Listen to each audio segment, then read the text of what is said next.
Good morning and welcome to Behind the Screen. This is our last Behind the Screen for the year, and thank you to everyone who has supported me this year, supported Iconic Production. It has been a wonderful year. This is episode 85, 84, 85, I believe, of Behind the Screen. It's hard to believe we've done that many, and I really appreciate all of the fan interaction, the fact that you guys wanted this show about exploring the tropes of science fiction. We're gonna start off 2023 with exploring the tropes of horror. It's gonna be a lot of fun to just talk about all of this. Padre Grom, good morning to both of you. Padre, I hope you were able to tune into the Iconic Holiday. We did read your letter. It made it in right at the wire. That's another great thing that's happened with Behind the Screen. It's been great to chat with you, Padre, chat with everyone, but especially that weird sort of serendipity of us both knowing our buddy Calvin. That's just amazing. Thank you. Yes, I was going to say, man, Strange Owls Space 1889 Kickstarter is complete. It is done. I can stop refreshing my browser, stressing over stretch goals and updates and comments and messages. This was running a Kickstarter is very stressful. Maybe we'll do an episode on that. Rook, good to see you, my friend. To everybody who has joined us this year, thank you so much. To our new followers, to our new fans, it has been wonderful. Next year holds a lot of promise and potential. We're gonna do some more Savage World streaming. I want to get back to the Savage Rifts game. I have not forgotten about that. We're going to start looking at brand new campaign planning. Right now, I think the winners are Jackals and... well, let me take a look at that. In the running are Jackals and Wrath and Glory. But it looks like Jackals is winning by 1 vote. We'll keep the voting open until the end of the year. I will be planning a campaign live on the stream using Scapple to kind of map out the different things, and then you guys can just take with it what you will and run with it. So, but today we're wrapping up our look at science fantasy. So science fantasy is that weird blending of science fiction and all of the tropes, really space opera in most cases. Far-reaching galaxy, multiple species, multiple empires, the high romance, capital R, of the characters, the archetypes, bringing that operatic feel to the science fiction genre, and pairing it wonderfully with high fantasy. Again, you have archetypal characters, you have multiple different species, you have writ large the wonder of magic and the wonder of space, and that capital R romance where players can sometimes feel like they are the focus of the story, and they're also the embodiment of certain ideals. This is something that happens both in space opera and epic and high fantasy, and science fantasy sort of merges the two. And that's really the first place I want to start with this. In a science fantasy game, there may be people more powerful, there may be positions more authoritative, but there should not be anyone more important than the characters at the table in a science fantasy game. They are the movers and shakers. They are the key linchpin to the change that is about to happen in the story. Both high fantasy and space opera, that's where characters sit. And I think in science fantasy, we get to take off any restrictions of that and really make the characters sort of the most important part of the tale. I think science fantasy doesn't necessarily work real well, at least in my mind, with sort of emergent storylines.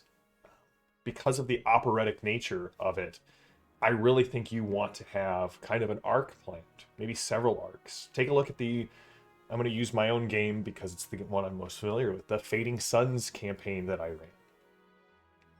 It started off and ended, I think, quite well, using Dante's Divine Comedy as as a map for the game. And yeah, there were a number of episodes that went wildly off that main center thread, but the group kept coming back to that center thread, weaving in and around that story, and in the end giving us just a wonderful end to that campaign. So keep the characters front and center. And again, that doesn't mean they're the most powerful, they're the most influential, they are the most the biggest, the baddest. No, but they're the fulcrum on which the whole game sort of rocks. Yes, Rook, that should be on a t-shirt with like Calypso's and Jexa's face, I think. The other thing is you got to keep the weird focused. You want the juxtaposition between the science and the fantasy. Now, both are fantastical, which is going to be tough. But you want the science to feel super sciencey and important. Follow your Roddenberryan nose and, let the technobabble flow. But you also want the mystical to feel, the fantasy to feel mystical, to feel esoteric. How do the ecstatics powers work? Where does the psionic gene come from? Why can the United Worlds of Warlock match the technology of the rest of the three galaxies when they're using runes and spells? What is the origin of this? How do they dovetail together? So that is a kind of a key thing as well. You want to keep the science and the fantasy in equal jumps and focus. If you can focus both in the same scene, that's great. If you can come up with some sort of rune cyborg or technomage. Technomages are probably my favorite unresolved hint of a larger world in Babylon 5. Now, I know there's a novel. I have not read the novel, but the technomages of Babylon 5 who use technology to tap into magic. The techno-wizards of Rifts, who are this kludgy, clunky mix of magic and technology. I think that's sort of wonderful. The pariah gene comes from the Satan. I think you might be, if I'm remembering correctly, those terms. We're talking Necrons, right there, Padre? I'm so glad you were enjoying the Fading Suns campaign. The rescue of Gregor and Lucia was a wonderful and key moment, and I really enjoyed playing Gregor and Lucia.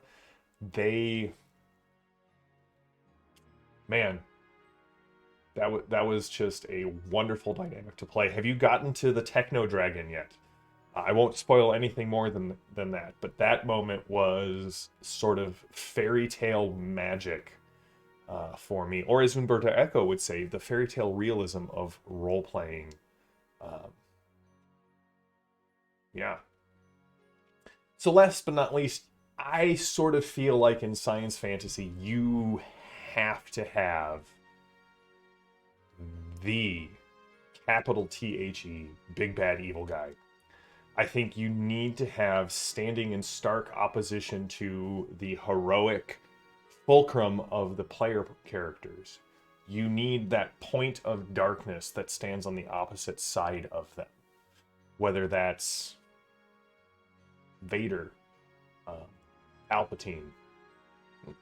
That's not so much those in the new trilogy, but we'll leave that discussion for another time. You need, you need Azazel in my Fading Suns game. You need the darkness that represents the opposite of what the heroes are striving for. You need Galactus.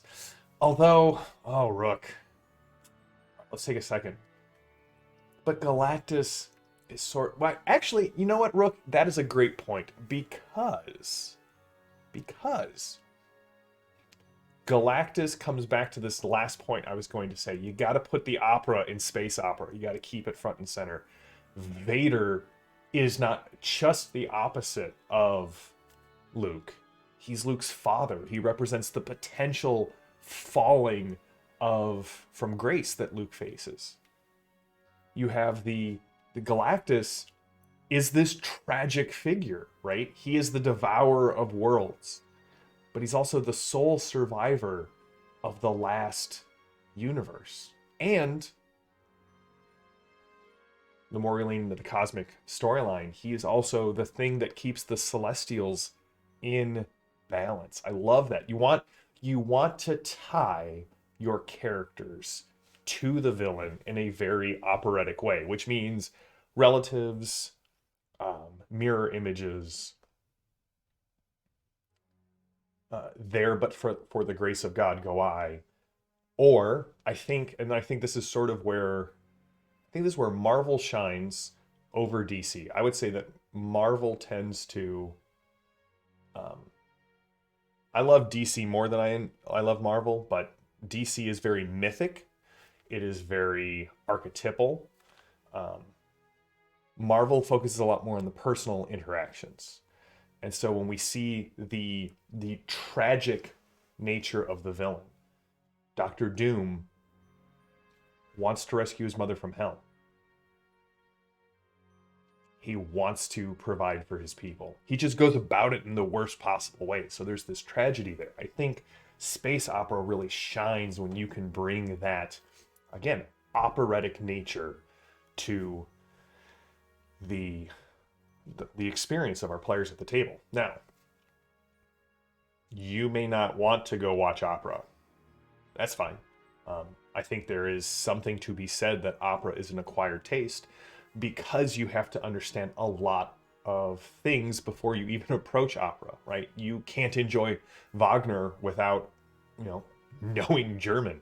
You can't, Barbara of Seville, there are English translations, but most often they're in the Italian. So there's a barrier to entry, but there are operatic things that you can do. First of all, TV Tropes is just a wonderful place to go find this stuff.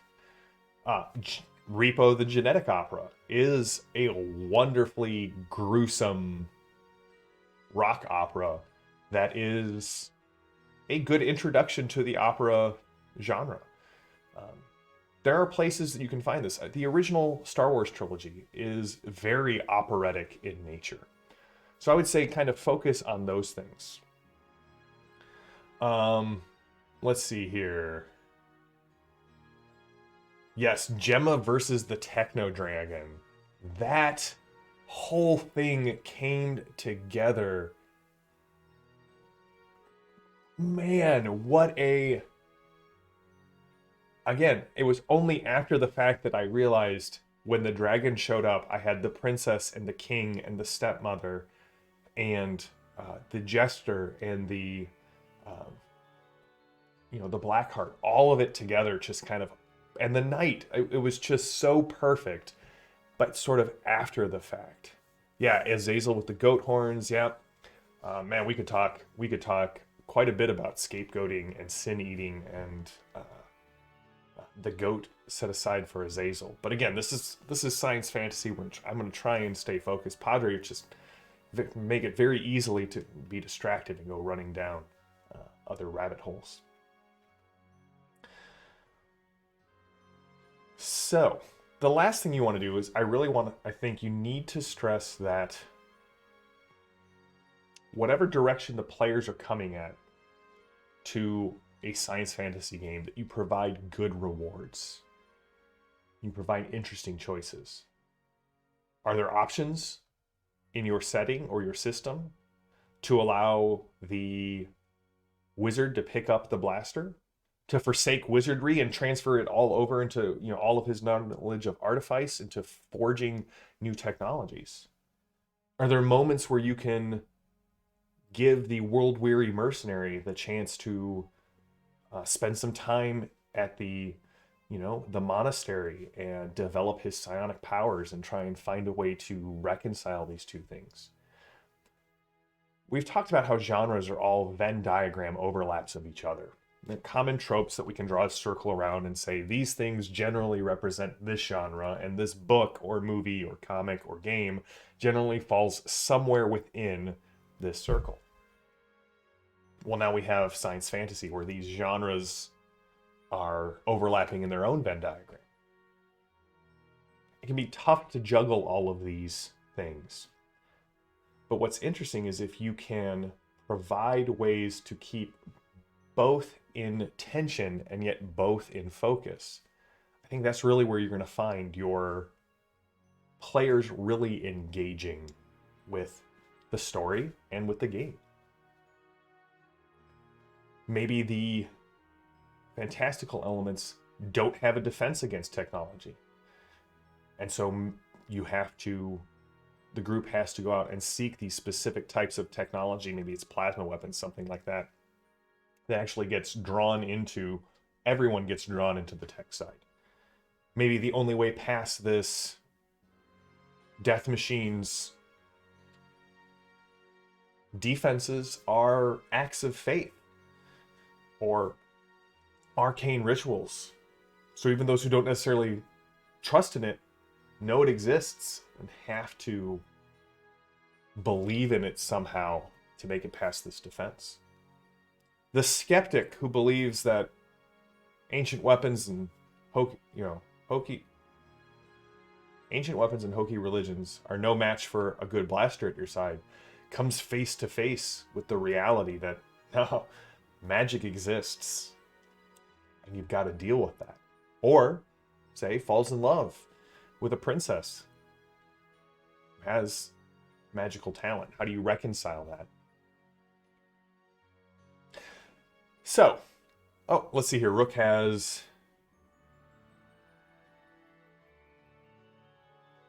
Yep, that is... Yeah, Faust. Faust ties back. Faust is a great place to start looking at sort of the operatic and the tragic. I do like the German version, but I was introduced with Marlowe, and even though Marlowe softens a bit of the story, I just enjoy the way Marlowe reads. 2 stories of Dr. Faust.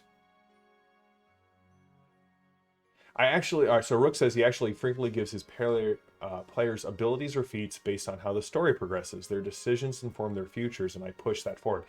Exactly. I think that is, in my mind, one of the best ways to reward players. I know there were a lot of people who did not like 4th edition, and that's okay, they're wrong. I thoroughly enjoyed 4th edition D&D. But I think possibly the best book in 4th edition was the book that had the least 4th edition-y mechanics in it. The Second Dungeon Master's Guide for 4th edition was basically a book on how to run more narratively with the 4th edition engine. And there's a whole chapter on narrative rewards, non-magic item rewards to give your players, whether it's training or this blessing or a new technique that they learned at this remote monastery. And that stuck with me. I think, Rook, that's the best way to do this. In my 5th edition game, Becca is bonded with a Deva because of actions that she actually took in the game that allowed her to avoid death and save this Deva's spirit by taking it back with her into her own body when it was resurrected. Maddie is this bizarre wizard sorcerer hybrid because she got infected with the soul of a drow sorceress, and we had a whole adventure just to save Maddie's character's mind and soul and fuse them into something new and unique. This is where I think mechanics reflect narrative, and I think that's a wonderful place to be.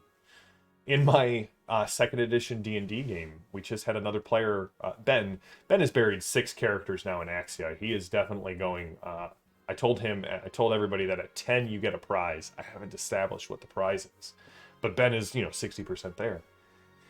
And even before he knew what was going on, he was like, hey, can I play that NPC that we've just rescued? I kind of, he was, kind of focused on saving that. And now he's playing a Werebear Berserker in a 2E game, and he's loving it because, you know, this was the group risked themselves to save this captured Werebear, and now the Werebear is traveling with them. So, yeah, I think this is important for all games, but really in science fantasy, because science fantasy sort of removes all of the limits of things that we would think are possible. We have the super science that does anything technological we could imagine. We've got the high mat fantasy that does anything we think magic could happen. So why not push the boundaries of your games? Here's the thing. A lot of people will say game balance is important. Again, like last time, I don't think so. And the thing about game balance is you can either roll back a gift or an item, or revoke it or change it, work with the player, or you can just change the way you design the game to account for strange and cool new abilities. In my high fantasy games, magic items are a frequent thing, and custom magic items are a frequent thing. And the players know that for every reward they get, they're going to have to fight tooth and nail to keep it, to use it, or even just to employ it, because the world is dangerous. And so gathering these cool things and these techniques and abilities helps them survive the dangerous world. Restar, good to see you, buddy. Hey, I had a ton of fun hanging out on Tuesday and just sharing stories. If you have not gone and looked at an Iconic Holiday, it'll be up on the YouTube here shortly. And I have to say, Ben's story was wonderful because he put his Torg game and his history of coming back to Torg into the same rhyme and meter as Was a Night Before Christmas. And that poem alone was gold. And the rest of it was thoroughly enjoyable as well. Also, I should point out that Chris from Peg was in the chat on Tuesday. And Iconic members, if you are watching this between now and the end of the year, this year being 2022, so if you are watching it in the future, weep and lament over your loss. There is a code that you can use on Pinnacle's website. If you type in Iconic, all caps, at checkout, you will save 25% on anything on their website except for their Game Changer. So their crowdfunding, their in-house crowdfunding thing. So if you want to get some more Savage World stuff, now is the time to do it. Use the Iconic code, save 25%. And yeah, Rook, there you go, buddy. Like, Merry Christmas. Thank you to Peg for all of their support this year, including this last little gift, which is wonderful. I think I'm picking up Holler and several other Deadlands things that I do not have. But oh no, Grom. Hopefully it wasn't before Tuesday. That just happened, but sorry about that, man. Well, hey, from everyone at Iconic, thank you so much for all of your support and your interactions and your friendship this year. If you're a member of the Iconic patronage, you can jump over to our Discord. We're going to still be active from now through the end of the year. We'll probably be back the second week of January with more behind the screens. We're going to jump right into campaign planning and into our discussion of personal or body horror as the first step in our discussion of horror genres. Again, we're going to try and keep this one way shorter than kind of the sprawling fantasy and science fiction one. But it has been a joy to spend 2022 with you. I'm going to go take some much deserved breaks. But also, in case you didn't know, we're going to be in March starting our 13th Age 2nd Edition actual play. It'll go live on Sunday, third Sunday of every month. It'll play through, you'll be able to watch it during the week. And then afterwards, it'll be cut down as the Iconic Podcast Season 7. So, you know what? For the last time in 2022, until next time, stay safe, stay healthy, stay gaming. I hope all of your holiday and end-of-year events are fun and enjoyable and filled with fellowship. Until next year, have a good one.